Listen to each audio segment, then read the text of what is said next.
ఏ రకంగా ట్రై చేసినా తను జ్యోతి అని బయటపడడం లేదు. అసలు నిజాన్ని ఎలా రాబట్టాలి?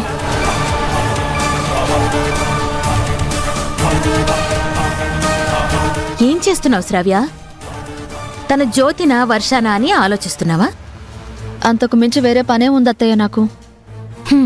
ఇంత జరిగినా నువ్వు రాజీవు తన విషయంలో ఇంకా కన్ఫ్యూజన్లోనే ఉన్నారు. వాడేమో కొద్దిసేపు వర్షానే అనిపిస్తుంది అంటాడు, వెంటనే నేను జ్యోతి అని ప్రూవ్ చేస్తాను అని అంటాడు. మరి నువ్వేం చేయాలనుకుంటున్నావు? రాజీవ్ కన్ఫ్యూజన్లో ఉన్నాడేమో కానీ నాకైతే ఏ కన్ఫ్యూజన్ లేదు. కాకపోతే తను జ్యోతిని అని ప్రూవ్ చేయడానికి సరైన దారి దొరకడం లేదు, అంతే.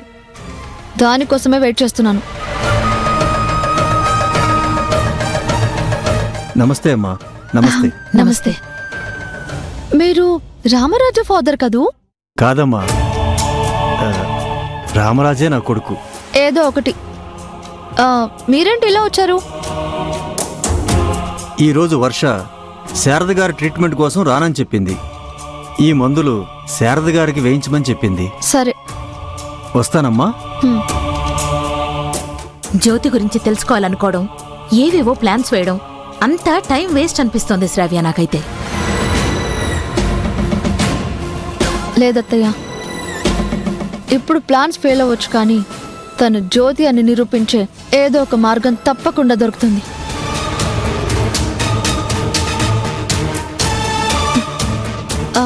ఏంటండి, ఏమైనా మర్చిపోయారా? మళ్ళీ వచ్చారు? మీరిప్పుడు జ్యోతి అన్నారు కదా? అవును. ఎవరా జ్యోతి? మా రాజీవ్ మొదటి భార్య పేరు జ్యోతి. తన అచ్చు గుద్దినట్టు వర్షలాగే ఉంటుంది. తన గురించే మాట్లాడుకుంటున్నాను. జ్యోతి అనే మాట నేను వర్ష నోటి నుంచి విన్నాను. జ్యోతి జ్యోతి అంటూ రాజీవ్ తన వెంట పడుతున్నానని చెప్పుంటుంది. అదే మీరు వినుంటారు, అంతేనా? లేదు లేదమ్మా, అది కాదు. ఏదో ముఖ్యమైన విషయం చెప్పింది. జ్యోతి గురించి ముఖ్యమైన విషయం చెప్పిందా వర్ష? ఏంటది? అవునమ్మా, నేను ఆ రోజు మందు తాగుతున్నాను. ఆ టైంలో వర్ష మా పెద్దమ్మ భ్రమరాంబిక గారి రూములో ఉంది. బాగా లేట్ నైట్. జ్యోతి గురించి వర్ష ఏదో చెప్తుంటే విన్నాను, కానీ అదేంటో సరిగా గుర్తు రావడం లేదు. అదేంటో కాస్త గుర్తు చేసుకొని చెప్పండి. నేను మందు తాగేటప్పుడు ఏ విషయమైనా విన్నానంటే మళ్ళీ నేను మందు తాగినప్పుడు మాత్రమే అది గుర్తొస్తుంది. ఒకసారి ట్రై చేశాను, కానీ ఇంటికి వచ్చేసరికి మళ్ళీ మర్చిపోయాను. అయితే మళ్ళీ మందు తాగితే గుర్తొస్తుందా? గుర్తొస్తుందమ్మా, కానీ ఏం లాభం? మా ఆవిడ దుర్గుంది కదా, అది నాకు మందు కోసం డబ్బులు ఇవ్వట్లేదుగా. అయితే ఈరోజు మీకు కావలసినంత మందు నేను తెప్పిస్తాను. మందు తాగి ఆ రోజు జ్యోతి గురించి వర్ష ఏం మాట్లాడిందో మీరు మాకు చెప్పండి. సరే, ఇంకా ఆలస్యం ఎందుకమ్మా? మీరు చెప్పగానే నాకు నాలుక లాగేస్తుంది. ఆ కార్యక్రమం ఏదో త్వరగా కానించేయండి. చాలా ఫాస్ట్గానే ఉన్నారు. వెళ్ళమ్మా.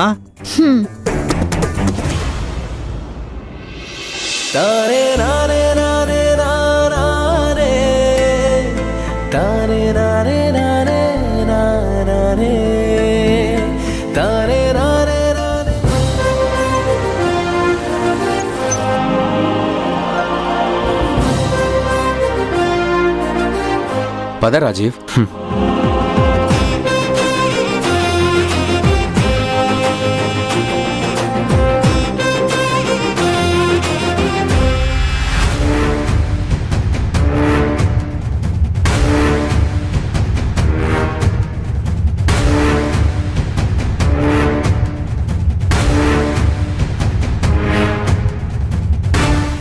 వీళ్ళిద్దరూ కలిసొచ్చారేంటి?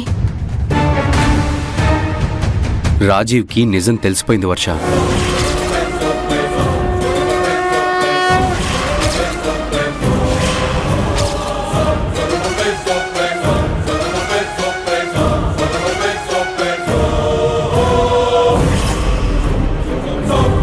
నేనే జ్యోతినని దొరబాబు ఎలా తెలుసుకున్నాడు? ఇప్పుడు నిజం అందరికీ తెలిస్తే వర్ష లేదన్న నిజం కూడా తెలిసిపోతుంది. ఇప్పుడెలా? నిజం నిప్పు లాంటిది. ఎవరెన్ని ప్రయత్నాలు చేసినా నిజాన్ని ఎక్కువ రోజులు దాచలేరు.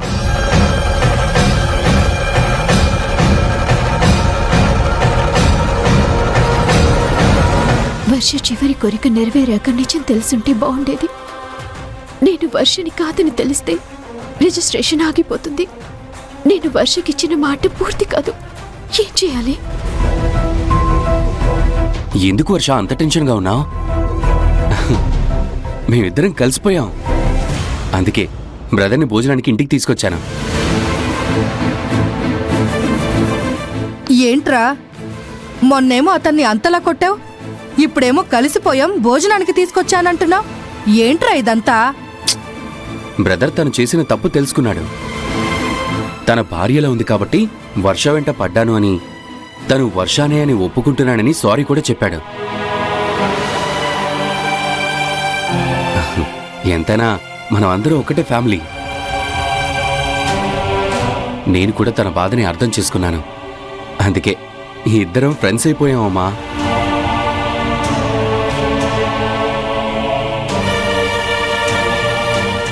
సారీ వర్ష, నువ్వు నా జ్యోతి అనుకొని భ్రమపడ్డాను. మీ అందరినీ ఇబ్బంది పెట్టినందుకు మీకు కూడా సారీ నానమ్మా. సారీ ఎందుకురా? మనిషిని పోలిన మనుషులు ఉంటారంట కదా, నువ్వు పొరపాటు పడుంటావు. అమ్మయ్యా, దొరబాబుకి అనుమానం తొలగిపోయింది.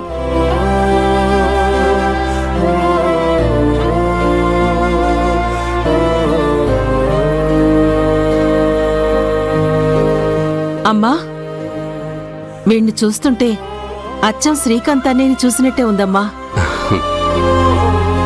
వర్ష, ఈరోజు నీ చేత్తో వంట చేయొచ్చు కదా?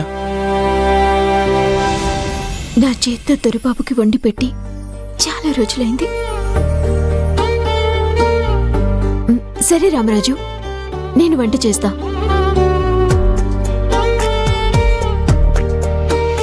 ఒరే రామరాజు, నువ్వు రాజీవ్తో ఫ్రెండ్షిప్ చేస్తే సరిపోతుందా? వాళ్ళ అమ్మగారు ఆస్తి కోసం గొడవ పడుతున్నారు. మనల్ని ఒక విధంగా శత్రువులుగా చూస్తున్నారు.